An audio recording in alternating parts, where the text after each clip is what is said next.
Cocktails and Cans-ийнхээ ээж дугаар тавтаа морил энэ удаагийн дугаараар маш сонирхолтой зочин ирсэн байна. За тэгээд энэ удаагийн манд дугаарт болохоор CVP буюу Mr. C ирсэн байна. За танилцахад таатай юуны төрөнд урилга хүлээн авч ирсэн тус баярлалаа. За тэгэхээр Mr. C-ийн хувьд одоо үзэгчтэй өөрийгөө бас товчхон танилцуулвал тий. За намайг бол Mr. C гэдэг одоо манай сурагчид зарим намайг тэгж дуудаг. За зарим нь CVP гэж дууддаг.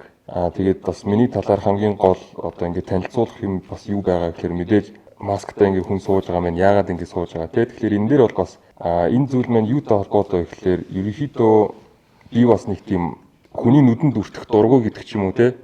Олон нүдэнд өртөх олны нүдэнд бас өртөх дургу. За тэгээд одоо ингээд жишээл манай ялангуяа Монголд байдаг инфлюенсер трейдерүүдийг та хэд мэдж байгаа те. Тэгээд Instagram ч юм уу ингээл хамаг ингээ юм нээлттэй ингээл амьдралаа ингээл харуулал ингээл явдаг те. Ийм сонирхлын юм байх юм бол би тухайн үед энэ зүйлд нэг тийм дуртай биш. Цаанаа ингээд амар сайхан тайван амьдралтай байхыг хүсдэг. Тийм энэ бол ингээд тийм учиртай байгаамаа. Ерөнхийдөө бол баг цамцсан мерчен дээр байгаа зураг тэр чигээр сууж штэ тий. Тэгээд сууж байгаа гэсэн үг. Харахад бол яг л адилхан сууж энэ. За тэгэхээр хизээнээс яг арилжааг эхэлсэн болон яагаад эхлэх болсон гэдгээс ярилцъя гэж бодож байна. Тэр бас айгүй сонирхолтой түүхээ. Ер нь бол би өөрөө яг мэрэгжлийн хувьд бол би бол хөгжмийн мэрэгчлээ хүн байгаа.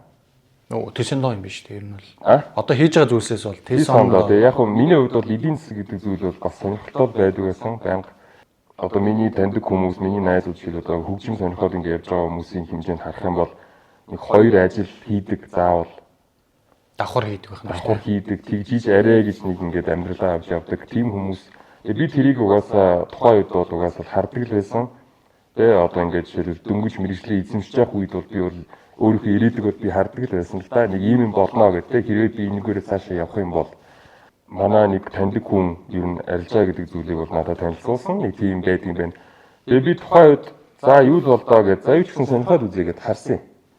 Тэгээд сонирхож үзсний дараа арилжаа гэдэг мэргэжлийн потенциалыг ойлгосны дараа би бол энэ бол яг л миний хүсэж байгаа зүйл мөн байна гэж төсөөлсөн тухай үед. Тэгэл би их олон юм бодоогүй шууд ингээ ханцуугаар шандаад орсон. Ерөнхийдөө өгөөжийг харсан гэсэн үг. Урт хугацааны өгөөж нь ямар байхыг. Тийм ямар одоо ирэх чөлөөг өгж байгаа гэдэг зүйлийг те одоо ингээл 9-өөс 26 хүртэл ажилтдаг хүмүүсийг харах юм бол те би одоо тэр хүмүүсийн нэг нь л байх хэрэгтэй байсан. Гэтэл ингээд 9-өөс 6 хүртэл ажилдаг хин нэгний доор тий. Одоо захирал гэдэг одоо яг одоо янз бүрийн компаниуд биш. Гэхдээ ихэнх тохиолдолд бол би захирал чи хэрвээ миний доор байгаа бол чи одоо нэг жоохон ингэж үздэг шүү дээ ихэнх компаниудын хэмжээнд. Тэгэхээр энэ бол угаасаа хаасаагүй байдаг. Тэгээд эрх чөлөө гэдэг зүйл байхгүй тий. Арилжаа гэдэг зүйл бол надад бол эрх чөлөө өгсөн. Би одоо жишээлбэл 7 хоногийн хэдэн ч өдөр арилжаа хийж болно тийм ээ.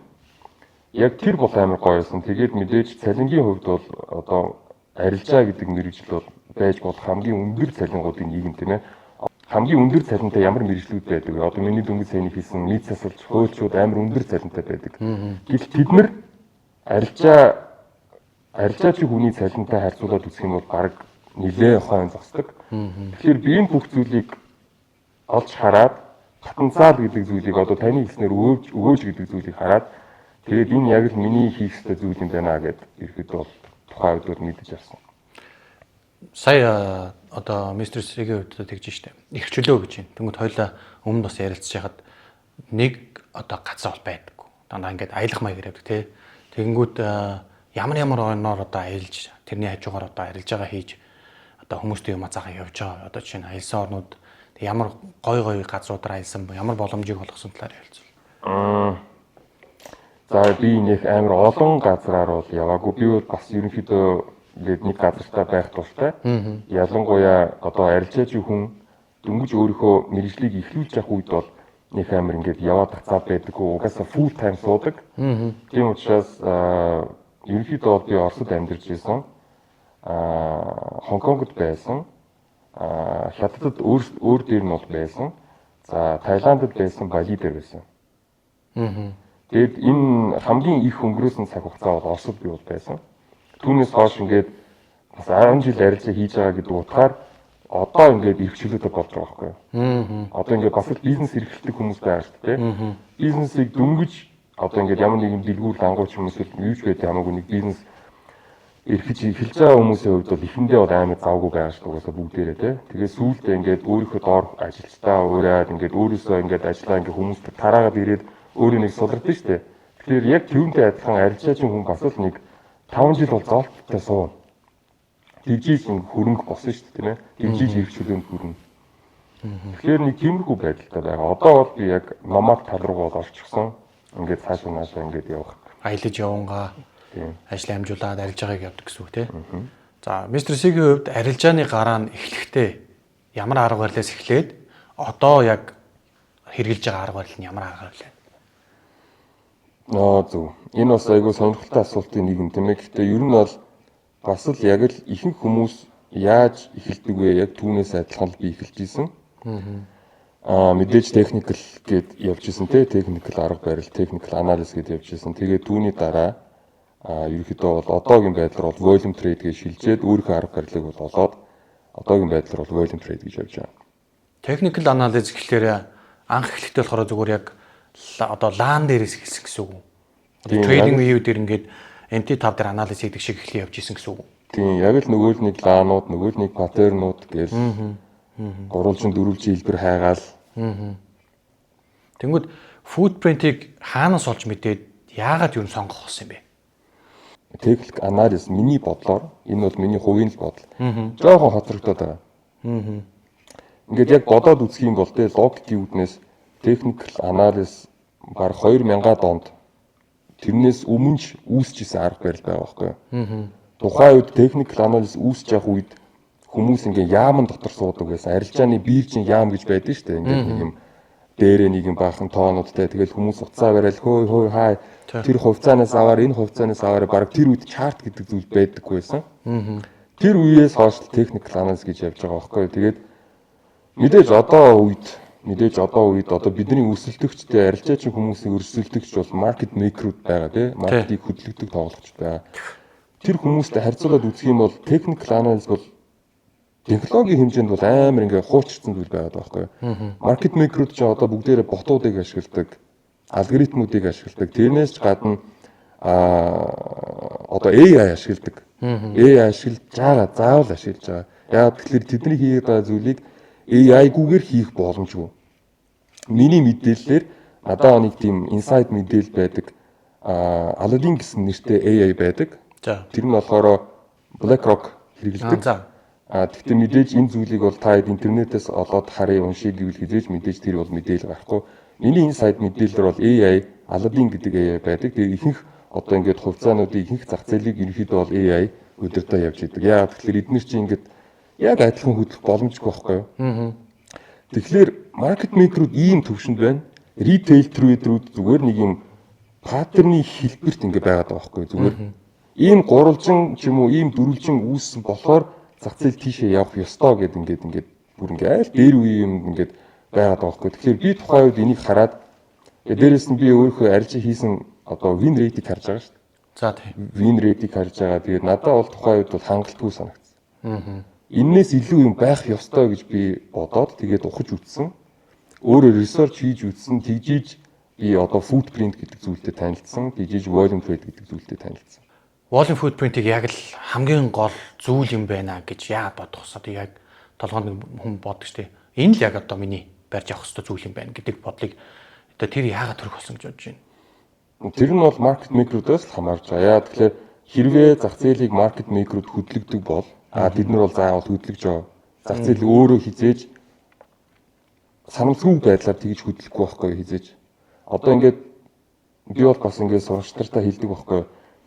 Одоо Монгол трейдерүүд ч одоо Монголд байгаа трейдерүүд ч байдаг юм хамаагүй. Эсвэл одоо Европын бүх трейдерүүдийг цуглуулад Discord ч юм одоо Telegram дотор ч юм уу суулгаад за яг одоо бид нар бай товчлуурыг дараа шүгээд бид нар бүгдээрээ нэгэн цагийг дарсан ч зах зээл бол жоохон хөдлөн үү баг хөдлөгчгүй байхгүй юу. Тэгэхээр дэлхий дээр одоо байж болох хамгийн их хөрөнгө бол бирж дээр байдаг. Яа тэгэхээр та өөрсдөө бодоод үзэлтэй Microsoft тэ одоо Apple, Nvidia гэдэг корпорационууд байж болох амар өндөр одоо мөнгөний эргэлттэй байгаад байгаа шүү дээ. Одоо хамгийн сүүлд бол Nvidia бол хамгийн топ одоо 5 мовтой ордог байхаа. Миний санаж байгаагаар. Хэрвээ ямар нэг юм өөрчлөгдөг бол тэгээд энэ бүх корпорациуд чинь бүгдээр бүгдээр нийлж бирж дээр байдаг байхгүй. Тэр болохоор дэлхий дээр биржээс өөр газар хамгийн их хэмжээний мөнгө бол байх боломжгүй. Тэрэн дээр чинь голд байгаа. Бүх хувьцаанууд байгаа. Бүх крипто одоо активуд байдаг. Тэгээ 6000 гаруй актив, крипто актив. Мэдгүй байж болох бүх мөнгө чинь л тэнцээ байгаад байгаа байхгүй. Тэгэхээр мэдээж энэ зүйлийг ингээл байгаад тахгүй шүү дээ. Тэрийг заавал өдөртдөг том гарууд байгаа. Тийм. Тэгэхээр би тэр гарууд юу хийгээд байгаа юм бэ гэдэг зүйлийг харахыг хүссэн. Footprint буюу order flow, volume trade гэдэг зүйлийг одоо би харснаар тэр хүмүүсийн хийж байгаа үйлдэлүүдийг би хараад байгаа байхгүй нэгээс нь. Тийм учраас би зүгээр паттерн гэлхийнхээ оронд тэр паттерн дотор хаана нь худалдаа авалт хийгээд байгаа юм бэ? Тэр худалдаа авалт нь хаашаа гарах боломжтой вэ гэдэг зүйлийг харахыг хүссэн учраас би volume trade руу орсон. Order flow, volume trade бол тэр боломжийг өгöd байхгүй. Зах зээлийг задлаад доторх тэр дата анализыг харж байгаа байхгүй. Хэр их хэмжээний худалдаа яг байгаа юм бэ те? Би бол нэг ийм асуулт асуух гэж байна. Одоо Монголын зах зээл дээр volume footprint бол маш шинэ зүйл. Мэдгүй маш олон маа тий. Тэгэнгүүт мэдгүй volume footprint-ийг огт ашигладгүй хэрнээ зүгээр энэ лааны одоо арга барилыг ашиглаад одоо trading UMT тав дээр анализ хийж байгаа мөнгө олж байгаа хүмүүсийг тэрэн дээр одоо юу гэж хэлдэг вэ? Бид тэр SEG-ийн зүгээс тэрийг одоо яг аз гэх үү эсвэл avias гэх үү юу гэж бодож байна? Аз биш л дээ. Яг хөө тэр бол байж болох зүйл. Ер нь бол бүх арга барилууд ажилладаг. Technical analysis байна уу? Эсвэл та одоо жишээл Fibonacci татж гин үү эсвэл Elliott wave хийж гин үү яаж гин үү? Бүх арга барилууд бүгдээр ажилладаг. Одоо SMC гэдэг арга барил байгаа тий. Ер нь бол манай арга барилтаа бол нэлээд дөхөө бол яг SMC. Хамгийн их SMC орж ирэнгүүт би бол гайхчихсан. Вау, энэ ямар адилхан байна вэ? Манай арга барилтаа. SMC-г бүтээсэн хүн, CP-г бүтээсэн хүн энэ хоёр чи ямар адилхан бодолтой хоёр хүмүүс байсан бэ гэж би тухайн үед бүр гайхчихсан. Тэнгүүд ерөнхийдөө бол бүх арга барилууд ажилладаг. Арга барилууд хоорондоо яг юугаар ялгаатай вэ гэхээр win rate. Зүгээр л одоо ингээд депозитийн өсөлттэй ерөөсөө статистик. Таны депозит л байгаа байхгүй тэрэн дээр. Technical analysis ойролцоогоор нэг win rate бол 40-60 байдаг. 40 нь болохоор win, алдагдал нь болохоор их тохиолдолд 60 байдаг. Тэгэл яг хөө 40-төө байгаа тохиолдолд депозит өсдөг л байхгүй. Ер нь бол депозит өсгөх бол хангалттай зүйл. Та 40% win rate-тэй нэг харьцан 3-тай арилжаануудыг аваад байх юм бол таны депозит үүснэ. Заавал үүснэ. Энэ бол зүгээр л математик. Гэхдээ арга барилууд хоорондоо юугаараа ялгаатай вэ гэхээр одоо technical analysis-ийг би бол хэлсэн шүү дээ арай жоохон хуучирсан юм байна гэдэг. Ингээл цааш нь ингээ яваад үзэх юм бол сүүлд гарсан арга барилуудыг харах юм бол тэд нар чинь зүгээр л арилжаачин хүмүүсийн ажлыг илүү амархан болгож байгаа тийм депозитийн өсөлтийг нь хамаагүй stable буюу ингээд тогтвортой болгож өгч байгаа байхгүй юу. Тэгээ мэдээж стресс тийм ээ мэдээж одоо цаг хугацаа зарцуулж байгаа win rate нэрээ өндөртөг байдаг. Тэгэхээр ерөнхийдөө бол хүн хүнээсээ хамаарна, арга барилаасаа хамаарна гэдэг л мессеж өгч байгаа юм шүү дээ. Арга барилаасаа хамаарна тийм. Хоорондоо ялгаатай юм байгаа байхгүй. Жишээл зарим арга барилууд бол орлтыг нь өвчдөг. Тэгсэн мөртлөө хаана гарахыг нь хэлдэггүй. Тэгэхээр орно гэдэг чинь нэг зүйл. Хаана гарахаа мэдэх гэдэг зүйл чинь бүр тэрнээсээ ч чухал зүйл байгаад байгаа байхгүй. Хаана бол хаана л орж болно шүү дээ. Тэгэл зах зээл яаж ижигээл явна тийм. Одоо ихэнх одоо ингээд арга барилуудыг харах юм бол орлтыг нөгж байгаа. Яг гаралтыг нь цэвэрх юмнууд бол байхгүй байгаа байхгүй. Тэгэл зарим арга барилуудыг бол scalp барилжаануудыг тооцоолж гаргаж авч болно. Day trade барилжаануудыг тооцоолж гаргаж болно. Season trade-үүдийг, swing-үүдийг тийм. Тэгэхээр мэргэжлийн трейдер хэрвээ арилжааныхаа тооцоолыг дарж байгаа бол энэ арилжаа хаанаас хаа хүртэл хүрэх ёстой юм бэ гэдэг зүйлийг арга барил дотроо бүр тодорхой мэдэх ёстой байхгүй юу? Тооцоо байх ёстой. Тэгэд энэ арга барилууд чинь бүгд ажилладаг. Тэгээ хоорондоо ялгаа нь ерөөсөө тэрнээс л байгаад байгаа байхгүй. Саяны тэр хаана гарах вэ гэдэг бол маш чухал мэдээлэл гэж бодож байна. Хүмүүс нэг ийм одоо ажиглагддаг зүйлс байдаг ч тийм орчоод ингээд найдаад хүлээгээд идэг. Одоо цааш явах л өстой гэл ингээд хараал тий. Тэгээ хамгийн гол нь нэгийг харьцсан 20 30 мууч ингээд типигээ ингээд тавьсан байгаад байдаг. Энэ чинь одоо нэгийг харьцсан 20 30-та типи ингээд тавьсан хүмүүсийг би хараад гайхдаг байхгүй. Тэнгүүд арилжаа болгон тийм хүлээлттэй. Нэг харьцсан 20-той 30-той арилжаанууд ойролцоогоор дандаа day trade ч юм уу swing арилжаанууд байдаг. Статистикийн үүднээс өдөр болгон авж байгаа арилжаа болгоно тийм байх боломжгүй байхгүй юу? Зүгээр энэ бол unreal. Ихэнх тохиолдолд 1-3, 1-5 арилжаанууд байдаг. Өдөр болгоно тогтвортой заавал байдаг арилжаанууд. Нэг харьцан 2-той арилжаанууд 7 хоногт 2-оос 3 л удаа орж ирдэг. Өөр боломж байхгүй. Тэгэхэд нөгөө нэг арилжаа гэдэг статистиктэй дата гэдэг зүйлийг одоо ингээд сонирхож үзээгүй, history гэдэг зүйлийг бас судалж үзээгүй хүмүүс арилжаа болгон дээр л 1/20, 1/30 бараг нэг арилжаагаар саятан болно гэдэг зүйлийг хүн болгон хийх гээд оролдоод байгаа байхгүй. Гэхдээ энэ бол боломжгүй. Хуурамч хүлээлт үүсгээд шүү дээ. Хуурамч хүлээлт. Тийм учраас зах зээлээс яаж зөв мөнгө татаж авах ёстой вэ гэдэг зүйл тэр бас амар чухал. Тэр зүйл чинь депозитыг өсгөн шүү дээ ерөнхийдөө бол тий. Ашигын хэмжээ өсгөх нь байна. Эрсдлийн бууруулах нь тийм ээ. Тэгээд найдаа сууж ид буцаад ирээд брейкинг бас зогсоо гэдэг чинь. Тийм тэгээд авах ёстой байсан арилжаагаа тий хаагаад мөнгөө карманда хийх ёстой байсан арилжаагаа алдаал нөгөөх нь брейк ивэнч байх стоп лосс зохиолч ороод. Тэгээд хэрвээ арга барил нь хэрвээ тэр хүний одоо хийж байгаа арга барил нь хэрвээ тогтвортой биш бүх ингээд дөрмүүд нь бичигдээг явах бол нөгөө хүн чинь өөрийнхөө стоп лоссыг хөдөлгөн тий. Тэрнээсээ ч амар юм болно. Гэтэл зүгээр карманда мөнгөө хийцэн байх хэрэгтэй байсан. Гэхдээ тэр нь мэдээж арга барил дээр бичих хэрэгтэй байх хэрэгтэй байхгүй. Эндээс энэ хүртэл потенциал байгаамаа.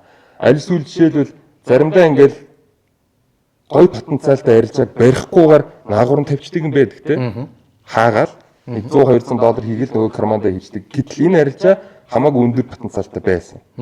Тэгэл нөгөөх нь цаашаа ингээл цөмлөл цаашаа ингээл явангууд нөгөө хүн чинь яг фомор шүү дээ. Өө намайг орхио явчлаа. Өө барьцдаг байж гэдэг ч юм уу те. Шунал орж ирэх юм. Тэгэл нөгөө нэг маржин кол фоморол хамгийн хай дээр нь лонг оронгууд нөгөөх нь зүгээр пул бэк орж байгаа байхгүй. Пул бэкэн дээр нь өө би гарыг гэл гарангууд нөгөөх нь дахиад дээш явна. Тэнгүүд нь дахиад дээрээсээ дахиад орно. Тэгэл янз янз ингээл флат зогсож шít. Өө яана энэ чи явахгүй нэ гэл дахиад гарна. Тэгэл эн чинь бас амар чухал байхгүй. Заавал арга барил дотор бичигдсэн байх хэрэгтэй. Хэрвээ та ямар нэгэн сургалтанд суусан бол тэр сургалтын хүрээнд таныг бүр ингээд ихнээс нь аагаас нь яа хүртэл ингээд дагуулад хилцсэн байх хэрэгтэй байхгүй. Тэгжиж ийм арга барилтаагаар арилжаа хийхгүй бол бусдаар бол бүтэхгүй. Volume footprint ашигладаг хүмүүс fundamental мэдээ ашигладаг юм одоо зах зээлийн түвшинд одоо макро орчинд юу болж байгаа гэдэг мэдээллийг хардаг. Энэ амар сонирхолтой санагдаж байна л да. Яг гэвэл volume footprint чинь бас нэг арай өөр болчиход шүү дээ. Хамгийн анхны мэдээллээс нь авч байгаа шүү дээ. Энэ одоо CVP-ийн хувьд те. Тэнгүүд яг fundamental мэдээлэл хэрэг болд юм уу одоо яг. Ерөнхийдөө бол яг volume trading-ийг надад энэ volume trading-ийг зааж өгч ийсэн хүмүүс эдгээр болохоор яг банкны трейдерүүд байсан. Тэр хүмүүс бол фондаг бол хардаг. Тэр хүмүүс бол заавал хардаг юм билээ. Би болохоор хардаггүй. Яа тэгэхээр би арай нөгөө нэг одоо миний суусан сургалтын хэмжээнд харах юм бол тэр бас надад жоохон хангалтгүй санагдсан. Тэгэхээр би сая хэлсэн шүү дээ. Technical analysis би судалсан. За болохоор юм байна гэхдээ жоохон хангалтгүй юм гэдээ үзсэн тийм ээ. Сүүлдээ volume trading-ийн сургалтанд бол би бол суусан. Би бол тэрийг өөрөө сураагүй. Суусан. Тэр бас хангалтгүй санагдсан. Яа тэгэхээр бас л арай жоохон тийм хөрөнгө оруулалт тал руугаа байгаад байгаа байхгүй. Volume trade өөрөө бас жоохон тийм том time frame-уудыг харчихсан. Тэгэл stop loss-ууд амар том жоохон нэг тийм хитрхи одоо хөрөнгө оруулалт тал руугаа байгаад байгаа байхгүй. Тэнгүүд тэр бас жоохон хангалтгүй санагдаад тэгээд энэ хоёрыг нийлүүлснээр би ирэхэд өөр нэгэн арга барилтаа бол болсон. Тэнгүүд миний хувьд одоо би ингээд нийлүүлсний дараа бол надад бол фунда бол хамаагүй болчихж байгаа байхгүй. Яа тэгэхээр фунда гэдэг зүйл чинь өөрөө delayтэй зүйл. Жишээлбэл CPI одоо ямар ч гарсан байж болно те. Хүлээлт нь бол фундагийн хэмжээнд long байх ёстой байлаа гэж бодъё. За мэдээгээ тагаад дээш өсөх байсан гэж бодъё. Тий одоо өсөх одоо хүлээлттэй байлаа гэж бодъё. Тэр фундагийн эцсийн мэдэн тийм ээ. Тэнгүүд шууд өсөх ёсгүй байхгүй юу? Эдийн засгийн хувьд эдийн засгийн нөлөө чинь 1 сарын дараа, 2 сарын дараа, 3 сарын дараа ч орж иж болно. Тэгэхээр том тоглогч тухайн үедээ доошо үн цэнийг буулгаад бүгдээрээ лонг хүлээлттэй байгаад байгаа шүү дээ. Доошо үн цэнийг буулгаад бүгдийн зах зээлээс гаргаж аваад доороосоо худалдаа аваад тэгээд 3 сарын дараа дээш өсөж болох байхгүй юу? Тэгэхээр мэдээж фунда гэдэг зүйл бол яг өнөөдөр бидний яг ингээд одоо day trade хийж байгаа арилжаачин хүмүүсийн хувьд бол ерөөсөө миний бодлоор фунда бол нэг тийм чухал биш. Ялангуяа нөгөө volume trade гэдэг зүйл байгаа тийм бид нар чинь кластеруудаа задлаад доторх худалдаа авалтыг нь хараад угаасаа хаашаа явах байгааг нь мэдж байгаа хүмүүс фундаг яг өнөөдөр ингээ ашиглая гэхээр нэг тийм би болоод жишээлбэл хараад хэдэн цагаас мэдээ гарах гэж байгаа юм бэ гэдэг зүйлийг л хардаг. Яа тэгэхээр мэдээний үеэр зүгээр савчдаг байхгүй юу? Хүмүүсийг ингээд зах зээлээс гаргаад тийм Stop loss-уудыг авахын төлөө тэр зүйлийг бол ашигладаг их тохиолдолд. Тэгээд мэдээ гарсны дараа том тоглогч өөрийнхөө позишнийг бол цуглуулж эхэлдэг. Тэгээд тэр позишныхоо өргөтгөлийг дараад нийдэг байгаа байхгүй. Мэдээний үеэр яг гол өргөтгөлөө бол хийхгүй. Зүгээр тэр бол савлт. Тийм учраас фундаг бол би яг тэгж ашигладаг. Мэдээ гарахаас өмнө би одоо ямар нэгэн байдлаар позишнд сууж ибэл би хэрвээ брейк юмтай байвал би бол яг тэрийг байрна. Хэрвээ брейк юм байхгүй байх юм бол би бол арилжаанаас гардаг. Яа тэгэхээр мэдээний савлтуудаар бол би энийг арилжаа хийх дургу. Яа тэгэхээр тэр тохиолдлын зүйл. Өнөөдөр лонг хүлээлттэй байлаа гэж бодог. Өнөөдөр ч явчих магадгүй, 3 сарын дараа ч явчих магадгүй, 2 сарын дараа ч лонг явчих магадгүй. Яг фунда мэдээллийн хувьд. Тийм болохоор тэр бол нэг тийм одоо тохиолдлын зүйл юм болоо. Мэдэн дээр би бол арилжаа хийх ёстой дургу. Надад өдөр болгоны одоо статистикийн хэмжээнд байдаг хөдөлгөөнүүд л надад хэрэгтэй. Тогтвортой. Би яг заавал тогтвортой явна гэдэг зүйлийг мэдчихэж тэрэн дээр мөнгө хийдэг. А мэдээ бол яаж л болно. Яг Forex Factory гэдэг ингээд мэдээ гардаг вебсайтуудаар байдаг эн чинь болохоор нөгөө хуваарьт мэдээ шүү дээ. Тэ non-farm CPI гэдэг хуваарьтай мэдээнүүдээс гадна за энэ дээр бол CVP-ийн хувьд бол нэг арилждаг юм байна. Ойлгомжтой. Сая ярьснаар бол тий. Тэгэнгүүт одоо бүр том мэдээнүүд байгаа. Одоо major news гэж ярьдаг. Одоо хуваарьт ороогүй мэдээнүүд. Жишээ нь за хоёлаа дайны мэдээ байж болж байна. За нефтэн дээр гэдэг ингээд Панамын сувг хаагдчихлаа тий. Иймэрхүү мэдээнүүд төр яадаг. Яг ч шүү дээ. Тэрийг бол хинч мэдэхгүй юм чинь тэгээ яаж мэдэх юм. Inside мэдээлэлтэй хүмүүс байвал те маркет микруудын тэр хавьд байгаа хүмүүс тэрийг мэднэ гэж бид нар бол тэрийг мэдэхгүй л те. Тэнгүүд одоо жишээ нь сая дайн гарлаа гэдэг ч шүү дээ. Дайн гарлаа гэдэнгүүд тэрэнд одоо тэр мэдээг сонсонгуудаа CVP-ийн хувьд болохоор ямар нэгэн позишн ч юм уу эзлэх байсан уу? Үгүй. Үгүй юу. Би ч нөгөө нэг хөрөнгө оруулалт биш байхгүй юу? Одоо арилжаа гэдэг зүйлийг бас айгүй зөв ойлгох хэрэгтэй. Нэг нь болохоор хөрөнгө оруулалт инвестор гэж байдаг. Нөгөөх нь болохоор трейдер гэдэг ойлголт байгаа байхгүй юу? Би бол трейдер. Би бол хөрөнгө оруулагч биш.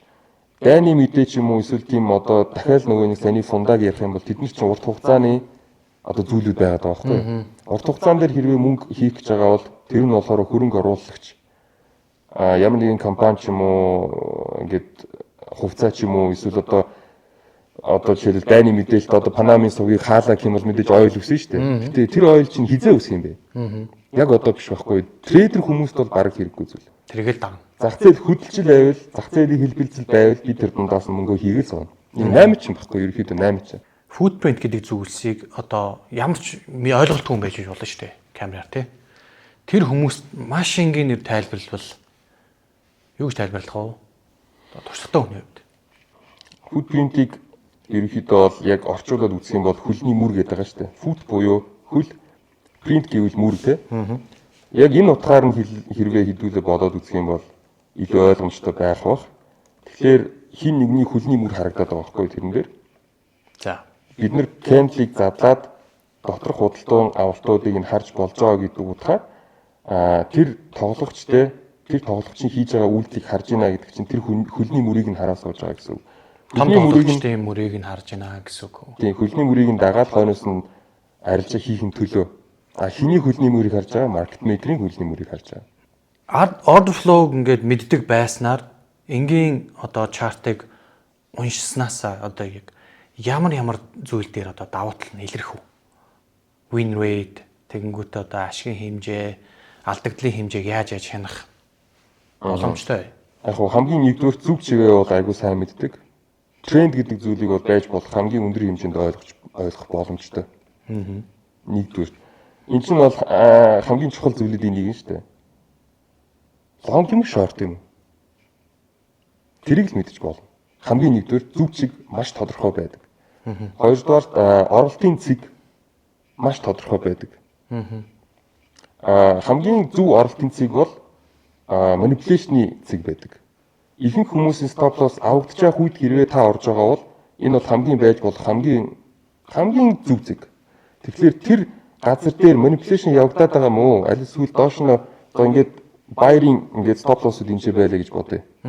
Яг энэ доор хин нэгэн бариад манипуляцн хийгээд эсрэг тал руу гаргаж ирээд дээшээ зохих гээд байна уу гэдэг зүйлийг л бид нар харж болоод байгаа байхгүй юу? Footprint-ийн ойлголтоор задлаад харчиж байгаа учраас дотор нь юу байгаа. Хэрвээ энэ зүйлийг чинь цөмлөөд хин нэг нь доор барихгүй байгаа бол дүүл чинь цаашаа явчих штэ. Тэгэхээр тэр бол амар чухал зүйлүүдийн нэг юм. Энэ бол хоёр дахь зүйл. Энэ хоёр зүйл бол ерөнхийдөө бүх юмний суурь байгаа байхгүй футпринтийн хэмжээнд.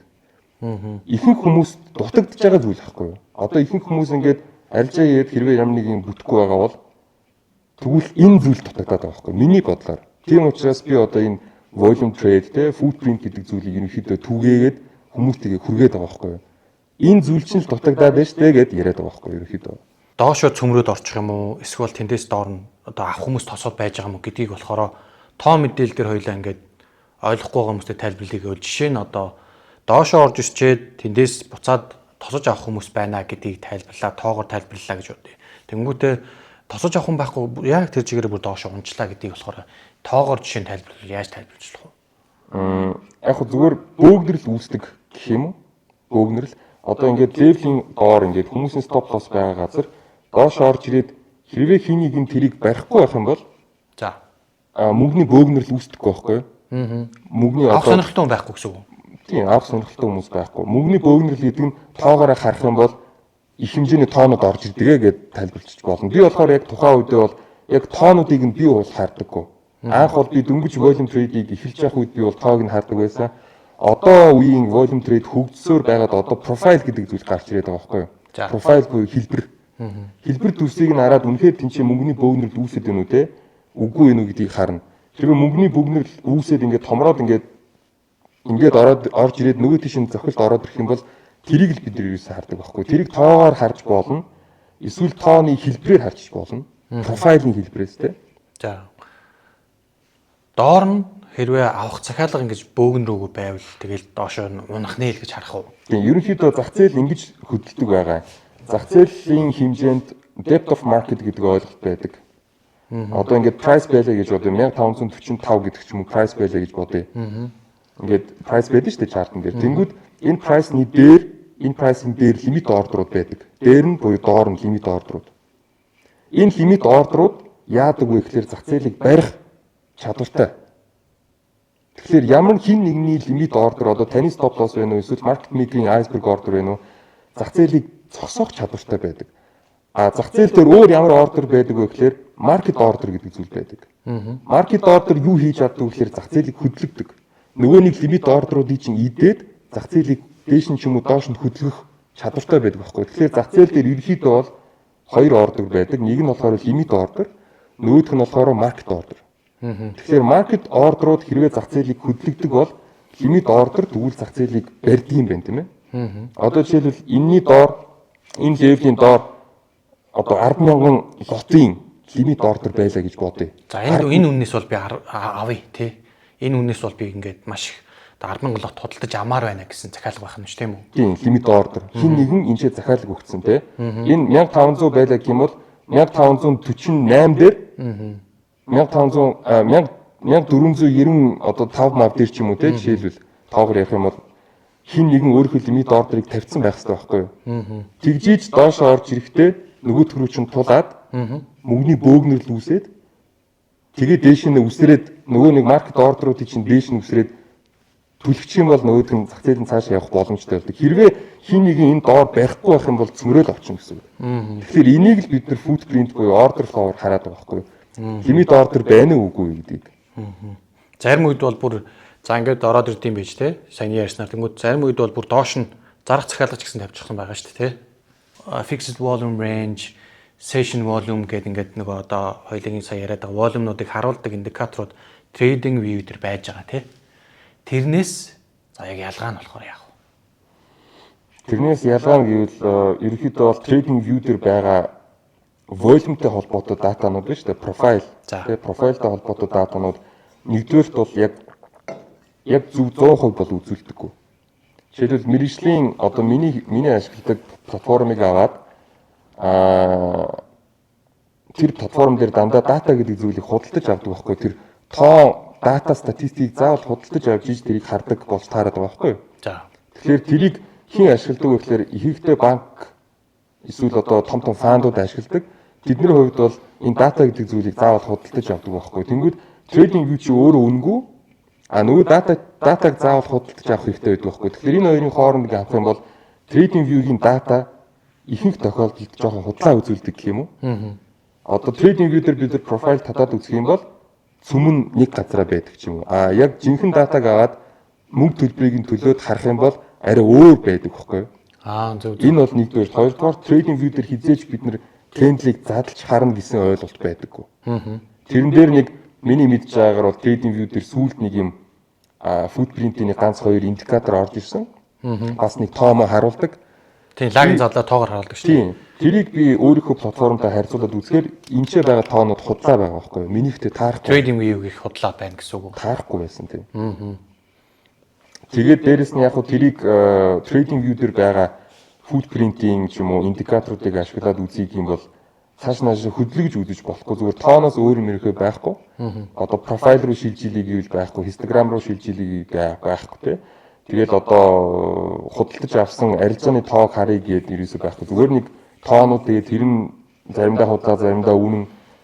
Тэгжийснээс те яг арилжаа хийгдэж байгаа яг volume trading яг суурьаар нь хийя гэж байгаа бол ерөнхийдөө датаг нь худалдаад авчвал хамаагүй шулуухан л та тийм ээ. TradingView дээр үнгүй ингээд нэг юм хийснээс үзэгчдийн сонирхолтой байх. Хамгийн анхан шатны одоо энэ footprint гэж яриад байгаа зүйлийг ашиглая гэж зориод очих юм бол одоо хямдхан хэдэн дөрөв байх вэ? Хэдэн дөрөвнөөс эхлэх боломжтой. Яг нь энэ бол зардалтай зүйл. Volume trade хийх гэж байгаа бол энэ бол зардалтай зүйл. За нэгдүгээрт бол платформ байдаг. Арилжааны платформ TradingView-тэй адилхан өөр арилжааны платформ байдаг. Тэдэн маань болохоор сарын лиценз гэж заавал байгаа. За. Live timer нь худалдаад авчиж болно. Дахиж төлбөр төлөхгүйгээр. Гэхдээ тэр бол мэдээж $100 бол биш те. А бусдаар бол сарын ч юм уу 3 сарын ч юм уу лицензийг бол заавал авна. Би одоо тэр ямар үнэтэй байдгийг нь бол одоо бол бараг санахгүй байна. Минийх нөгөө live timer шууд авсан байгаа учраас одоо яг үнс нь ямар хөө байгаа юм. За мэдгүй. Тэг 3 сарын нэг $158 байдаг л баг. 3 сарын. За түүнээс гадна сардаа $40 төлж дата авдаг байхгүй. Тэгэхээр за ойролцоогоор сарын төлбөр бол нэг $80 гардаг баг. Хэрвээ яг ингээд лайф таймер авахгүй ч юм уу яг сар сартаа төлөө явъя гэх юм бол $80-ийн зардлага бол заавал сар болгон гардаг. Тийм учраас хэрвээ яг лайф арилжаараа ороод volume trading-ийг ашиглая гэвэл тэр хүн live trade хийхдээ бэлэн байх ёстой. Арга барил нь бүтчихсэн, тэрийг аль хэзээний демо дээр шалгачихсан, ажил тийм байна дээ. Өөрийнхөө сэтгэл зүйгээ жоохон янзалцсан, арилжаа гэдэг мэргэжлийг ойлгоцсон хүн мэдээж $80-ийнхоо дата энэ зардлагыг төлжиж авахгүй бол шууд ингээд $80 төлөөд авчих юм бол үр дүн байхгүй байх боломжтой. Тэгэхээр энэ зардлагыг бас ойлгох ёстой. Өөрийгөө бэлэн болгож ижтэй мэргэжлийн трейдер гэдэг үүднээс өөрийгөө бэлэн болгож иж нөгөө $80-ийнхоо зардлыг хийхгүй бол тэрэндээ дарагдчихдаг хүмүүс байдаг. Зөв. $80 төлөөддөг 2 сар, 3 сар, 5 сар те. Тэгэхэд нөгөө нэг арилжаа гэдэг зүйлийг мэдгүй, арга барил нь бүрдээгүй байх юм бол нөгөө $80-тоо зодуул саргаад тэгээ за болиё гэд хайдаг хүмүүс байна. Зүгээр л уртгал зардал гаргаад байна шүү дээ. Тэгээд за нөгөө трейдинг вьюгээ харъя дөө гэдэг ингэ суучдаг. Зөв. Тийм тэгэхээр энэ хоёрын хооронд бас юм ойлголт байх хэрэгтэй. Энэ бол зардалтай гэхдээ давуу талууд бол маш их байна. Volume footprint-ийг сурахыг хүсэж байгаа юм байвал одоо хэрэг хугацаа зарцуулах шаардлагатай бай. Нэг их биш дээ. Гол нөгөө нэг мэдээллийг хэрвээ YouTube-ээс харъя, ингээд хийя. Тэгээ үнгүй дахиад мэдээл одоо хаяа гэвэл мэдээж амар хугацаа орно. YouTube дээр угаасаа яг бүх ингээд энэ мэдээлэл чинь байхгүй шүү дээ. Хинч ингээд энийг ингээд зүгээр YouTube дээр ингээд дэлгий тавьчихгүй байхгүй хийзээч. Ер нь арилжаа гэдэг зүйл угаасаа тийм. За footprint боли ямар нэг өөр арга барил байлаа гэж бодъё. Technical тэгэл одоо SMC гэдэг ч юм уу. Энэ зүйлийг ингээд заагаад өгчих ментор заавал байх хэрэгтэй байхгүй яа. Тэгэхээр бид нар ингээд жишээл бакалаврын зэрэг авъя гэж бодъё. Дахиад нөгөө нэг мэдсэл ч юм уу эсвэл одоо хуульч ч юм уу одоо юу ч байдیں۔ Тэрийг бид нэр 4 жил сурж иж сурдаг бистэй те бакалавр. Тэгэхэд хардаа бид нэр арилжаачин хүний бакалавр гэж байхгүй байхгүй хэлээж. Эдийн засгийн бакалавр байна уу гэж трейдер хүний бакалавр гэж байхгүй. Тийм болохоор албан ёсоор ямар нэгэн university ямар нэгэн дээд сургуульд очиод тэрийг сурах гэхээр боломжгүй. Тэгэхээр заавал ямар нэгэн арилжаа хийдэг менторудаас хүлээж авнуул гэхээс биш YouTube дээр бол энэ зүйлийг ингээд одоо үнгүй байдлаар ингээд те зарлаг гарахгүйгээр би нэг яас энийг сурчий гэж байгаа бол энэ бол бараг л боломжгүй зүйл. Хинч энийг ингээд шууд ингээд дэргэж өгөхгүй. Энэ бол одоо юу гэх юм арилжаа гэдэг зүйл бол тоглоом, шатрын тоглоом. Гэтэ энэ шатрын тоглоом өөрөө бол дүрмтэй шүү дээ. Шатрын тоглоом өөрөө дүрмтэй те жишээд бол одоо тэр шатар маань тэгж хөдлөг, энэ шатар маань ингэж хөдөлдөг гэх дотроо ингээд дүрмтэй байгаад байгаа шүү. Яг түүнтэй адилхан арилжаа гэдэг тоглоом чинь өөрөө бас дүрмтэй байгаа. Энэ дүрмнүүд чинь өөрөө цаанаа secret байхгүй юу? Нууц. Яа тэгэхээр university ч юм уу дээд сургуульд ороод тэрийг танд хинч зааж өгөхгүй. Тэгээд энэ тоглоомны дүрмийг хэрвээ олж авах гэж байгаа бол мэдэж авах гэж байгаа бол заавал хин нэгнээс авахгүй бол YouTube дээр энэ нууцыг хинч ингээд үнгүй бол хинч яах юм тийм үстэй. Өөрийнхөө цагийг зарцуулаад ингээд тийм учраас хамгийн гол нь цаг хугацааны тухай бодож байгаа бол ментор зөв сонгоод авчих хэрэгтэй. Хэрвээ YouTube гэж явах юм бол маш их хэмжээний цаг орж ирнэ. Тэгээ дээрэс нь сурахгүй гэдэг нь том асуулт байхгүй юу? YouTube дээр яах гэхээр байхгүй. Бүрэн комплекс мэдээлэл байхгүй байхгүй юу? Тэгэхээр ментороос авч байгаа бол тэр ментороос бас айгүй хамаарна. Тэр ментор чинь өөрөө сайн юм уу өөр юм чаддгүй юм чаддгүй юм гэдэг зүйлс чинь хамаарна. Хэрвээ тэр хүн боломжтой сайн хүн байгаа бол тэгээ багшууны хувьд бол хэрвээ сайн байгаа бол нэг 3 сарын дотор бол миний бодлоор болно. Боломжтой гэж. Тэгтэл 3 сар яг үндэ бол бага л байна л да. Тэгтээ 3 сар ерөнхийдөө бол байж болох нэг тийм хамгийн бага зүйл. Анхан шатны мэдэгдэхүүний ер нь бол авчин гэсэн үг. Анхан шат дунд. Анхан шат бол хангалтгүй. Зах зээл гэдэг зүйл дээр анхан шатны орж иж байгаа бол эзэж бүтэхгүй. Ядаж дунд зэрэгт орж иж одоо маркет мейкертэй өсөлдөж болж байгаа байхгүй юу? Тэгэхээр 3 сар бол яалтчгүй 3 сар байх хэрэгтэй.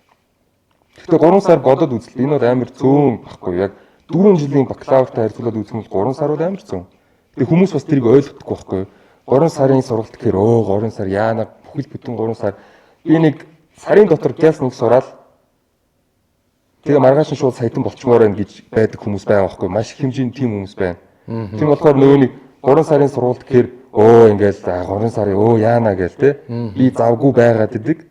Тэгсэн мөртлөө би саятан баймар байна гэдэг байхгүй. Тэгэхээр энэ хоёрын хоорондох нөгөө нэг юуг нь бас айгүй сайн ойлгох хэрэгтэй. Хэрвээ үнэхээр мэрэгжлийн үүднээс мэрэгжлийн трейдер болох гэж байгаа бол мэдээж цаг хугацаа ийш орох хэрэгтэй. Масын хувьд одоо footprint-ийн талаар ингээд ташаа ойлгодог ойлголт гэвэл ямар ойлголт байдаг одоо? За footprint-ийн хамгийн ташаа ойлголт юу вэ гэхээр тэр кендлүүдийг задлж харлаа гэд тэр тоонуудыг ингээ харлаа гэд тэр тоон дундаас та нэгэн газар эндээс худалдаж аваарай гэдэг бичиг гарч ирэх юм болоо гэж хүмүүс ингэ жоохон ташаа ойлголттой байдаг. Шууд уу? Тийм шууд ингээ тий тэрийг ингээд одоо дахиад хэлэх юм бол арилжаа гэдэг зүйл чинь шатрын тоглоомтой жоохон төстөө мэдээж IQ гэдэг зүйл шаардлагатай.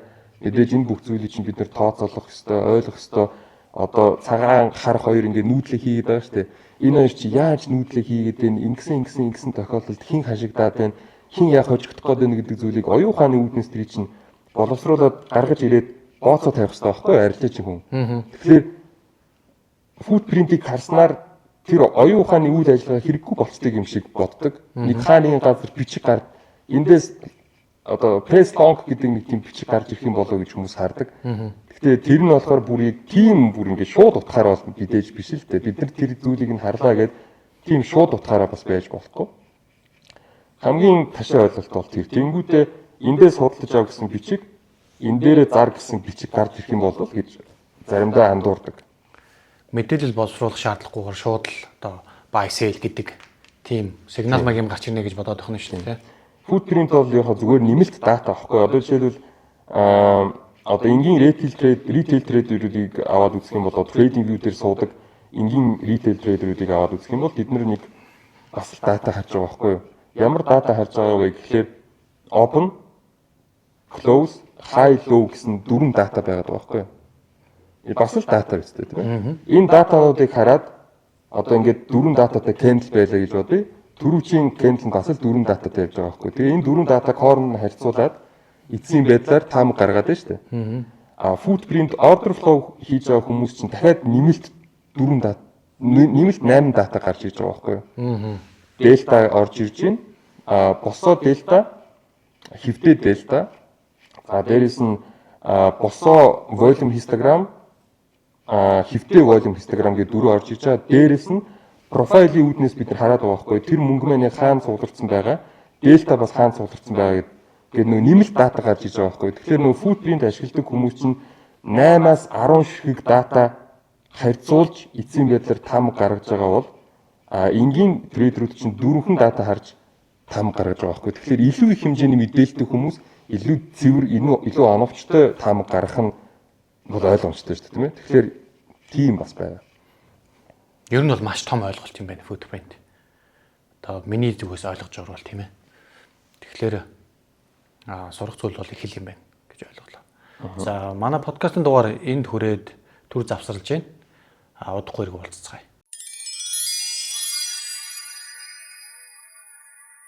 Подкастаа эргээд тавтаа морил хүмүүс ингэж ярьдаг л да. Сэтгэл зүй бол арилжаанд зарим нь бол маш чухал үүрэгтэй гэж ярьдаг. Зарим нь бол одоо хэрвээ арга барилаа олчихсон дүрмэндээ захирагддаг бол арилжааны дүрмэндээ захирагддаг бол сэтгэл зүй бүр яадаг бэ? CVP-ийн хувьд болохоор ямар үзэл бодолтой байдаг вэ? Миний хувьд ерөнхийдөө бол хэрвээ дүрмэндээ яг 100% захирагдаж чадах юм бол тэгвэл сэтгэл зүй бол үнэхээр хамаагүй. Тэгэхээр робот болчихж байгаа гэсэн үг шүү дээ. Хэрвээ бүрэн дүрмэндээ захирагдаж байгаа бол тэгвэл робот болж байгаа гэсэн үг байхгүй. Тэгэхээр тэр хэмжээнд бид нар ер нь бол ирэх ёстой. Тэгжиж яг мэргэжлийн трейдер болж байгаа гэсэн үг байхгүй. Эцсийн байдлаа. Тэгэхээр тэр хүрэх тэр замыг туулахдаа мэдээ сэтгэл зүй асуудлууд бол байна. Яа тэгэхээр шууд бол робот болж чадахгүй. Дандаа нөгөө нэг хүсэл, шунал, за өдрийн дотор гялс сайтан болцсон гэсэн юмнууд угаасаа байж таараа. Салшгүй явж байгаа. Тийм учраас сэтгэл зүйн асуудлыг шийдэхгүйгээр тэгээ өөрийн хувь хүний өөрийн тэр нэг юмнууд байгаад ш доторх тэр юмнуудыг тэр юмаа шийдэхгүй шууд ингээд робот болчихно гэвэл тэр бол мэдээж болохгүй. Тийм учраас сэтгэл зүй бол заашгүй зүйл. Энэ бол арилжаа хийх гэж байгаа хүний хувьд бол одоо 50% гэж би ирэхдээ боддог. Энэ 50%-ийг шийдэхгүй бол 100% хизээж бүрдэхгүй. Миний хувьд бол арга барил өөрөө 50% алгоритм арилжааны алгоритм. Нөгөөх нь сэтгэл зүй удирдах чадвар бас нөгөөх нь 50%. Энэ хоёр чи яг л нэг нисж байгаа шувууны хоёр даалгавч шиг. Нэг нь жижигхэн даалгавч байх юм бол шувуу нисч чадахгүй шүү дээ. Нэг нь юм том даалгавч, нөгөөх нь юм жижигхэн. Нисэж чадахгүй. Яг түүнтэй адилхан сэтгэл зүй бол мэдээж чухал. CVP-г хамгийн том алдагдал нь хэдэн төгрөг мөнгөөр хэрэг хийж болохоор хэдэн төгрөг гарч ирсэн. Тэрэнд сэтгэл зүйн нөлөө байсан уу? Хэрхэнд авч гарч ирсэн бэ? За миний хамгийн том алдагдал гэвэл хамгийн ихэнд техникл анализаар дүнгийн арилжаа хийж эхэлж байх үед нэг 2 данс ушигтаажсэн. Тэр нь бол нэг $500 нэг 2 данс. Тэгээд тухайд бол би нэг тийм мөнгөтэй боломжтой бол байгаагүй мэдээж алдах мөнгө байхгүйсэн байхгүй надад. Тэгэхээр нэг амар сүртэй алдагдал бол орж үзэж байгаагүй. Тэр хоёрыг алдсны дараа за би нэг өөр юм сурахгүй болохгүй мэн техникл анализ надад жоохон хангалтгүй байна гэж шийдвэр гаргасны дараа би бол арилжаа хийгээгүй удсан 2-3 жил болсон. Би өөрөө сургуультанд суусан, сургуульд суусны дараа надад дахиад хангалтгүй санагдаад дахиад өөрийнхөө арга барилыг бүтээж суусан. Дахиад нэг 2-3 жил болсон. Тэгэхээр тэр явцад бол би бол арилжаа хийгээгүй. Надад бол мөнгө алдах боломж байгаагүй. Угаасаа тэр мөнгө нь яагаад тэгэхээр байгаагүй байхгүй. Тэгээд түүний дараа би бол шууд фанд руу орсон. Өөрийн мөнгөөр бол арилжиж бараг л үзэж байгаагүй. Фанд руу орсон. Фанд авах үеэр нэг ганц 2 3 фанд бол алдаад дахиад аваад алдаад эхний үед бол нэг жоохон тэгж авсан. Фандыг нэг наагур цаагур нэг хэдэн $. Тэгэл тэрнээс хойш ингээд фанда хэд удаа аваад алдаал ингээд орсны дараа ингээд тогтворж жоод тэгээд ерөнхийдөө цаашаа явсан. Миний амар сүртэй алдагдал. Тэгэл одоо зарим хүмүүс чинь одоо 10 20 30 40 мянган $-аар алдсан хүмүүс байна шүү дээ. Тийм бол түүх надад бол байж байгаагүй. Хэрвээ би мөнгөтэй байсан бас л тэр хүмүүсийн тоонд орцсон л явж явах байсан байх. Адилхан л хүн, адилхан л нөгөө нэг сэтгэл зүй гэж байна. Адилхан л нөгөө нэг өшөөг авъя гэж орж ирнэ шүү дээ. Тэ. Эхний 2 дансаа би алдсны дараа хэрвээ надад мөнгө байсан бол би өшөөг авъя гэж орж. Өшөөг авъя. Тэр мөнгө байхгүйсэн учраас надад өөр зам байгаагүй. Тэгээд арилжаа хийгээгүй одоо өөрийн арга барилыг бүтээж сууж авах үеэр дандаа тэр чин демо плеер байсан учраас тэрэн дээр бол нэлээд алдсан шүү дээ. Демо дээр угаасаа зөндөө авч байгаа. Хэрвээ тэр нь real мөнгө, миний мөнгө байсан бол бас л алдсан сууж авах байхгүй. Тэгэхээр бас л демо гэдэг зүйл бол зайлшгүй зүйлүүдийн хэмжээнд орж байгаа. Тэгээд тэр бол намайг бол амар аварсан. Мөнгө байсан бол эл алдна. Мэдээж хоёлаа алдагдал ярьж байгаа юм чинь за хэрвээ боломжтой бол хамгийн том бас ашигынхаа талаар яриа. Тухайн үеийн сэтгэл зүй ямар байсан бэ? Сэтгэл зүй чинь бас тэр том ашиг хийх нөлөөсөн үү? Сэтгэл зүй бол нөлөөлөхгүй. Арга барил дээр бичигдсэн байгаа дүрм, арга барил тухайн зах зээл хаашаа явах ёстой гэдэг зүйлийг хилээд өгчихсөн. Хувийн тогтолцоо нь хэр өндөр вэ гэдэг зүйлийг хилээд өгчихсөн. Энэ арилжаа хувийн тогтолцооны хувьд маш өндрөө гэдэг зүйлийг мэдэж авсны дараа л зүгээр л алгоритмын дагуу арилжаа хийсэн. Тэгэл мөнгө авсан. Хоёр тийм арилжаа байсан. Нэг нь болохоор хувьцаа авсан. Тухайд Nvidia-гийн хувьцааг бол нэг удаа худалдаж авч ирсэн. Хамгийн доор байх үеэр нь 2020 оноос хойш унаад тэгээ 22-оос хойш ингээд өссөн шүү дээ. Нэг амар ингээд Nvidia. Тэр үеэр нь бол би орцсон байсан. Энэ бол нэг зүйл. Хоёр дахь нь болохоор биткойн дээр нэг худалдаа авалт хийжсэн. Тэр болохоор хөшүүрэгтэй арилжаа байсан. 16,000 дээр унаад крипто бирж дампуурах үеэр хамгийн сүүлийн уналт болсон биткойн дээр 16,000 руу орж ирж исэн. Доороо нэг юм лөвтэй. Тэгээ ингэж байж ирсэн. Эндээс нэг юм доош орж ирсэн нэг 16,000 руу орж ирсэн нэг ганц уналт байдгийг. Яг тэр үеэр нь би бас яг YouTube дээр ревю хийжсэн. Энэ хамгийн сүүлийн лөв шүү гэж ирж исэн. Яг тэр газар дээр өөр авцсан байсан хөшүүрэгтэй. Тэгээд ерөнхийдөө бол цаашаа бол хамгийн сүүлийн лөв юм чинь цаашаа бол нэлээд өснө гэж ярьжсэн учраас би тэрнээс аваад тэрийг бол гэхдээ би одоо хүртэл бол барьдгүй л дээ. Яа тэгэхээр би яг хувийн характерын хувьд би нэг тийм хөрөнгө оруулалтын арилжаанд дургу. Шөндөө би тайван унтах дуртай. За. Тийм учраас би бол позишн хаагаад унтсан. Би бол day trade-ийг бол сонгодог байхгүй. Миний хувьд бол би бол хөрөнгө оруулалт хийх дургу. Ингээл банк нүүдч юу болж ингээ хараад надад сонирхол байхгүй. Өдөр болгоны хөдөлгөөн дээр хаашаа явах надад хамаагүй аваад хаагаад карманда мөнгө хийгээл тэгэл яваад сонирхол ахгүй миний сонирхол. Энэ бол миний трейдинг зам. Тэрийг бол яг зүгээр swing арилжаа гэж авсан. Swing арилжаагаа авахдаа ойрын хурж ирэх боломжтой байсан селлер рүү гаргаж ирэл хайсан. Тэнд бол нэг $500,000 орж ирсэн. Тэгээд түрүүчийн юун дээр Nvidia дээр бас хэдий хийсэн гэлээ. Бас нэг юм том арилжаа байсан. Энэ хоёр л байсан. Бусдууд нь бол минийх дандаа л season trade, day trade, заас дундаас нь ганц хоёр swing орж ирнэ. Тэгэл нэг тиймэрхүү. 10 жил гэдэг бол амар урт хугацаа л да. Тэгэнгүүт хүн болгоныг мэдрэмж төрдөг шүү дээ одоо юу гэдгийг. За би ингээл арилжаанд орсны дараа шунал, айдас тэр мэдрэмжүүд одоо 10 жилийн дараа одоо ч гэсэн төрдөг үү? Яаж төрдөг бол яаж хяндаг вэ? Тэдрийгээ төрдөг. Хяналт нь болохоор ерөөс амархан зүгээр л би өөрийнхөө арга барилдаа итгэлтэй байдаг. Би тэр арга барилын итгэл үнэмшлийг яаж авсан бэ гэхээр олон жилийн туршлага дээр үндэслэж тэр энэ зүйл ажилт юм а гэдэг зүйлийг мэддэг байхгүй юу? Тэгэхээр би зүгээр л тухайн үедээ тилтэрсэн байна уу, фоморсон байна уу, эсвэл losing streak гэж байдаг ш дараалсан stop loss-ууд. Тэрийг болохоор яг юун дээр болохоор losing streak гэдэг ойлголт байдаг. Тэр байсан ч гэсэн статистикийн хэмжээнд математикийн хувьд миний депозит эцсийн байдлаар өснө гэдэг зүйлийг би ерөнхийдөө мэддэг учраас миний арга барил угаасаа одоо депозитыг өсгөнө гэдэг зүйлийг мэддэг л учраас би тухайн үедээ тилтэрнэ үү, яа нү байна уу тэр бол бас л нөө төрхөл одоо мэдрэмж хүн юм чинь төрхөл мэдрэмж гэхдээ дүрмээ бити зөрчөөрэй гэдэг л юм байгаад байгаа байхгүй яа тэгэхээр дүрм чиний наад депозит чинь өсгөнө гэдэг зүйлийг эцсийн байдлаар бол мэддэг байхгүй итгэл үнэмшил байгаа.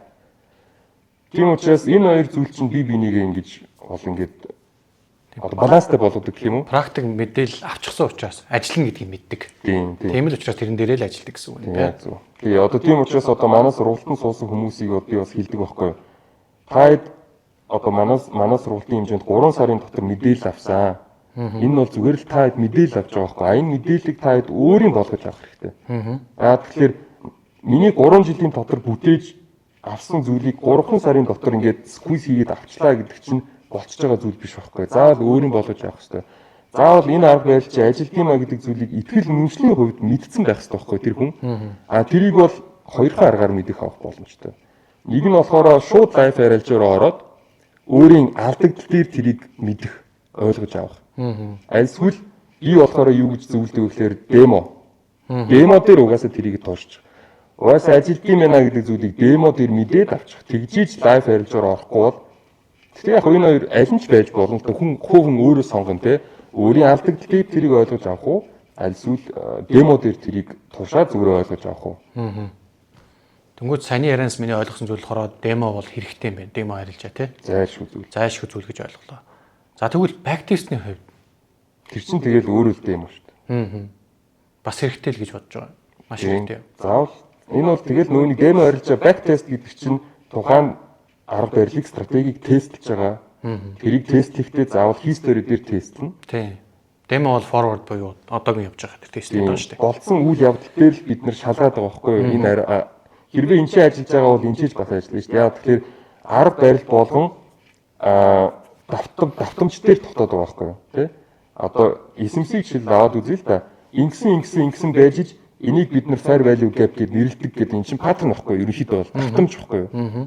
Ийм давтамж үүсчиж энэ чинь ингэдэг юм а гэдэг зүйлийг тухайн эсэмсийг зохион бүтээсэн хүн чинь history дээр болсон зүйлийг хараад энийг чинь fair value gap гэдэг юм а гэж нэрлэлсэн байгаа байхгүй юу? Тэгээд бид нар чинь давтаж яваад тоолонд ажиллах хувийн тогтолцоо өндөртэй гэж гаргаад ирсэн байгаа шүү дээ. Тий.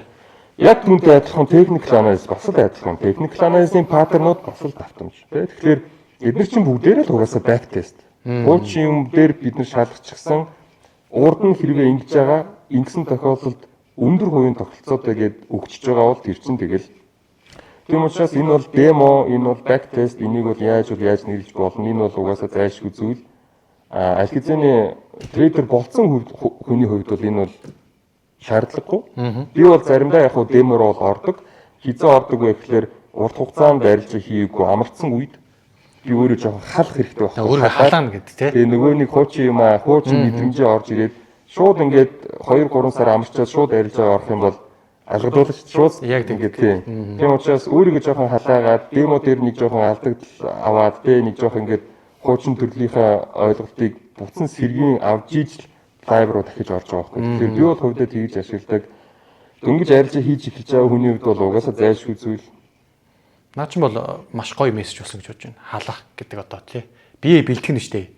Тамирчиж гэсэн гэдэг шүү дээ. Тэгээ бүх зүйлтэй. Бүгд одоо бие бэлдэж байгаад халааж байгаад орж ирдэг шүү дээ. Одоо яг л нэг юу л одоо тамирчингаар хэлэх юм бол одоо олимпийн авраг байсан ч байсан хамаагүй те. Та жишээлбэл ингээд спринттэй 100 м гүгээд олимпийн авраг болчлоо гэж бодъё. Тэгээ за би авраг болчлоо гэж нэг 2-3 сар амарлаа гэж бодъё гэр бүлтэйгээ. Тэнгүүдээ шууд гараад гүөх юм бол бас сони юм болно шүү дээ. Бэртлэгэмтлэх уу яах вэ? Тэгээ шүрмэсээ татна 9 шүдийн юм болно. Тэгээ мэдээж дахиж бол олимпийн авраг чад. Шууд олимпийн аврагуудтай өрсөлдөх юм бол дахиж бол тэрийгэ давтаж чадахгүй шүү дээ. Заавал бэлтгэх хэрэгтэй те. Нэг жоохон санах хэрэгтэй те. Булчингийн хойс намжаа сэргээх хэрэгтэй шүү дээ. Community гэдэг зүйлийг ер нь бол яагаад үүсгэх болсон бэ? Тэрийг болохоор хамгийн нэгдүгээрт ганцаардлаасаа бол болсон. Яа тэгэхээр бүгдээрээ ингээл техникл гээл ингээл явдаг. Тухайн үед бол те SMC гэдэг зүйлийг яг намайг volume trade хийж эхэлж байх үед SMC бол нэг орж ирээгүй байсан. Тэгээд яг миний харж байгаа те үнцгийг ойлгодог хүн байхгүй байгаа байхгүй юу? Ялангуяа Монголд те. Тэгээ би нэг ганцаараа трейдер хүн чи өөрөө бас нэлийн лоунд нь шүү дээ ганц. 4 хоног суугаал компьютер өөр суугаад нэг 4-5 гэлцээ урдаас ингээд суугаал. Тэгэхээр энэ ганцаардналаас над хин нэгнтэй ярилцах ч юм уу ингээд нэг тийм гоё ингээд community хүмүүс хэрэгтэй байсан. Тэгээд би тэрнээсээ үүдэлтэйгээр хүмүүст одоо жишээлбэл энэ зүйлийг яагаад түгэж болохгүй гэж яагаад хүмүүсийг нэгдүгээрт хүмүүст туслан тийм ээ энэ зүйлийг заагаад өгч байгаа юм чинь энэ хүмүүс чинь энийг ашиглаж болно шүү дээ. Хоёрдугаар энэ хүмүүсүүд чинь хооронд нь нийлүүлээд нэг арга барил дотор одоо арилжаа хийж байгаа хүмүүсийг нийлүүлчих юм бол эдгээр чинь хоорондоо амар гоё ингээд гэр бүл шиг байж болно шүү дээ. Тэгэхээр энэ зүйлийг бол бодож бол энэ зүйлийг бол хийж эхэлжсэн, community-г бол бүрдүүлжсэн. Орж ирж байгаа сурагчдаа яг ямар тал дээр дэмжлэг үзүүлдэг вэ? Сэтгэл зүй эсвэл арилжааны арга барил одоо тухайн volume footprint гэдэг байгаа одоо платформ эдгээр бүх тал дээр ямар зүйлс дээр одоо ингээд цугсан хүмүүс бас дурдаад сонирхол бол ерөөсөө бүх л юм дээр нь дэмжлэг үзүүлдэг. мэргэжлийн трейдер болоход хэрэгцээтэй бүхэл юм дээр дэмжлэг үзүүлдэг. Манай сургалт өөрөө бас айгүй чанартай дэд хэмжээнд явдаг. Бид нар хүн болгонтой туулж ажиллаж байгаа байхгүй юу? Ерөнхийдөө бол хүн болгонтой туулж ажиллаж байгаа. Манай сурагч нар өөрсдөө бас багшилж явж байгаа сайн онц төгссөн хүмүүсүүдийг бол бас хамт багшлуулж байгаа. Тэгэхээр нэг багш дээр 10 хүний сурагч авдаг шинэ нийслэлэн дээр. Нэг багш дээр нэг 50 60 ч юм уу 100 хүн байх юм бол яаж тэр 100 хүнийг авч явах юм бэ? Тэгэхээр ядаж нэг 10 хүн нэг багш дээр. Нөгөө багш дээр дахиад нэг 10 хүн тий. Тэгэхээр бид нар ингэснээрээ хүн болгонтой туулж ажиллаж байгаа. Хүн болгоны гэрийн даалгаврыг өдөр болгон шалгадаг. Өдөр болгон шалгахдаа видео хэлбэрээр шалгаж өгч байгаа байхгүй. Тэгэхээр манай сургалтанд сууснаар одоо ямар нэгэн хоцрох ч юм уу ойлгохгүй байх нүунийг баг боломж байхгүй тухайн хүн өөрөө л одоо сургалтаас хойш суугаад ч юм уу те өөрөө залхуурахгүй л бол бусдаар бол манай одоо баг талаас те community талаас бол энэ зүйлийг бол бүрэн болцоонод нөгдөг. 3 сарын дотор байх боломжтой бүх юмыг заагаад өгчдөг. Тэгээд түүний дараа бол угаасаа сэтгэл зүйн талын ойлголтыг бол заавал өгнө те. Сургалт эхлээд хамгийн ихний уулзалтан дээр би арилжаа гэж юу юм бэ гэдэг зүйлийг тайлбарлаж өгдөг. Яагаад гэвэл ихэнх хүмүүс арилжааг жоохон буруугаар төсөөлдөг. Тийм болохоор тухайн үед ихний уулзалтан дээр шууд хэрвээ хин нэгэнтэй нэг юм ягаан нүдний шилтэд зүүчгсэн арилжаа гэдэг зүйлийг нэг үлгэр гэж төсөөлсөн байх юм бол тэр ягаан нүдний шилийг газ тайлдаг байхгүй юу. Тэгээ арилжаа гэдэг зүйл ийм юм а гэдэг зүйлийг тайлбарлаж өгөх яг багш хүний талаас бол хамгийн чухал зүйлүүдийн нэг нь. Яагаад тэгэхээр хүмүүс ташаа ойлголттой байдаг. Арилжаа гэдэг мэргэжлийн тий буруу ойлгодог. Маргааш би саятан болчих юм байна гэж ойлгодог. Гэхдээ арилжаа гэдэг зүйл чинь одоо гүйтээр ярих юм бол марафон байгаа, спринт биш. Урт хугацааны зүйл байгаа тий. Тэгэхээр нэг өдрийн дотор таны депозит одоо $100-аас сая доллар хүртэл ингэж өсрөх биш. Энэ чинь ингэж энэ чинь сая доллартай хүрж байгаа байхгүй юу? Тэгэхээр энэ зүйлийг нь маш сайн ингэж янз талаас нь тайлбарлаж өгдөг. Тэгээд мэдээж сургалтанд оролцсон хүмүүс маань өөрсдөө community дотроо үлдэж байгаа, өөрийн гэсэн найз нөхөдтэй болж байгаа, хамт ингэж ярилцах, хамт сууж арилжаа хийх хүмүүстэй болж байгаа. Ихэд бүхэл төрлийн юмнууд байна тий. Тэгээ мэдээж демо гэдэг зүйлийг заавал хийгэрэй ингэж нөгөө нэг хүмүүсийн одоо шуналтаж зах зээл рүү шууд орж мөнгө алтхаас нь сэргийлэх бүхэл төрлийн юм хийж байгаа. Volume footprint гэдэг зүйлийг одоо сурахаар сонирхож байгаа хүмүүст CVP-ийн зүгээс өгөх 3 хаан зөвлөгөө хамгийн чухал зөвлөгөөнүүд гэвэл ямар зөвлөгөө өгөх вэ? За volume trade-ийг YouTube-ээс өнгөө видео үзээд сурна гэж хизээж байхгүй. Тэгэхээр ментор айгуу за зөв сонгож авах хэрэгтэй. Энэ бол нэгдүгээр зүйл. Хоёрдугаар зүйл volume trade бол яг үүндээ миний бодлоор ихэнх хүмүүст хамгийн дутагдж байгаа зүйлүүдийн нэг нь. Яг ингээд win rate нь болохгүй ингээд хэрвээ депозит нэг иймэрхүү байдлаар аваад алдаал нөгөө win rate нь яг л нэг 0 дээр ингээ байгаад байгаа юм бол энэ бол яг танд дутагдж байгаа зүйл бол яг л энэ volume trade байгаад байгаа байхгүй яа. Тэгэхээр зүг чигээ та тодорхойлчихно, маш зүг тодорхойлно, оролтынхоо цэгийг маш зүг тодорхойлно. Тэгэхээр энэ зүйл дутагдаад байгаа байхгүй. Тэгжээ чинь депозитийн өсөлт орж ирнэ. Энэ бол хоёр дахь зүйл. Гурав дахь зүйл нь за тэгээд л одоо өөрийгөө бэлтгэх хэрэгтэй байхаа миний бодлоор. Тэгээ одоо ямар нэгэн сургалтанд суух юм бол сургалтанд суучлаа гэд маргааш нь шууд лайф арилжаараа ороод шууд сайтан болно гэсэн ойлголт бол мэдээж байхгүй. Volume trading хэдүүлээ бол ярьсан те зардлагтай зүйл сардаа нэг $80 $80 зардлага байгаа. Тийм учраас $80 зардлага орохоос өмнө өөрийгөө сайн бэлдээрэй л гэсэн тийм юм байна. Бусдаар бол ингээл энэ гурван зүйлийг хийчих юм бол ерөөхдөө болно. Ямар ч асуудалгүй. Одоо бүх үзэж байгаа хүмүүстэй хувьяасаа ямар зөвлөгөө өгөх вэ? Сүүлийн гоё зөвлөгөөнүүд тийм. Тэгэхээр манай үзэгчид мэдээж арилжаа чинь хүмүүс байгаа, харилцаа гэдэг зүйлийг сонирхож байгаа хүмүүс байгаа, дөнгөж эхлэх үү яах вэ гэж бодож байгаа хүмүүс байдаг ч юм уу. Эсвэл аль хэзээний болцсон хүмүүс ч байлаа гэж бодъё. Тэгээ хамгийн чухал зүйл нь юу вэ гэхээр хамгийн гол нь үнэлгээ. Арилжаа чиний үнэлгээ гэдэг зүйл бол ерөөсөө таны оюун ухаан, таны IQ-гээс бол шаардлагатай байгаа зүйл. Хэрвээ бүх зүйлээ сурчсан, сургалтанд суучсан ингээл амар ингээл бэлэн тэгэл ингээл арилжаа хийгээд бүтэхгүй байгаа бол энэ бол зүгээр л нөө одоо IQ гэдэг зүйлтэй яалтчгүй холбоотой. Одоо би бас нэг наагур цаагур явах дургүй хүнэлтэй амар юмыг ингээд жоохон шулуун хилчдэг. Тэгэхээр энэ дээр бол хүн болгон арилжаа чинь болж чадахгүй. Миний бодлоор би бол сүүлд бол тэгж ойлгосон. Яа тэгэхээр яхаа аргагүй энэ бол IQ. Яахын аргагүй бидний эсрэг маш ухаантай хүмүүс суудаг. Ийм их хэмжээний мөнгийг удирддаг хүмүүс бол энэ бол дэлхийн одоо ингээд бүх ингээд хамаг оюун ухааны чадамжтай хүмүүсүүдийг аваад үзэх юм бол баг тэр хүмүүсийн л тоонд явж байгаа байгаад байгаа байхгүй юу? Энэ бол бидний өрсөлдөгч. Бид нэр тэдний эсрэг тоглоод байгаа байхгүй юу? Бооцоо тавьж тоглоод байгаа. Тэгэхээр заавал ингээд хамаг амьдралаа алдаал ингээд суугаал ингээд улаарал ингээд те одоо мөнгөө ингээд хийгээл алдаал хийгээл дахиад алдаал хийгээл ингээд алдаал ингээд суугаад ямар шаардлага байх. Болохгүй байгаа бол бити амьдралаа алдаа. Мэргэжлийн арилжаачин гэдэг энэ зүйлийг бол бас айгуу сайн ойлгох хэрэгтэй. Энэ бол IQ, оюун ухааны үнэлгээ. Тэгээд та бол шадар тоглож байхдаа төстэй гэсэн үг. Шадар тоглож байгаа. Гэхдээ шатрын хэмжээнд хэдүүлээ үзэх юм бол одоо ингээд дэлхийн авраг болоо гэх юм бол гурван л байр байгаа шүү дээ. Энэ гурван хүн л шагнал аавна. Арилжаан дээр болохоор хүн болгон шагналтай байдаг байхгүй. Хүн болгон винер байж болдог. Гэхдээ уучлаарай IQ-гийн шаардлага бас байгаа байхгүй. Яхаа аргагүй. Та ямар ч амар сургалтанд суусан те ямар ч амар ментортой байсан тэр хүн таны оронд арилжааг хийгээд өгөх боломжгүй байхгүй юу?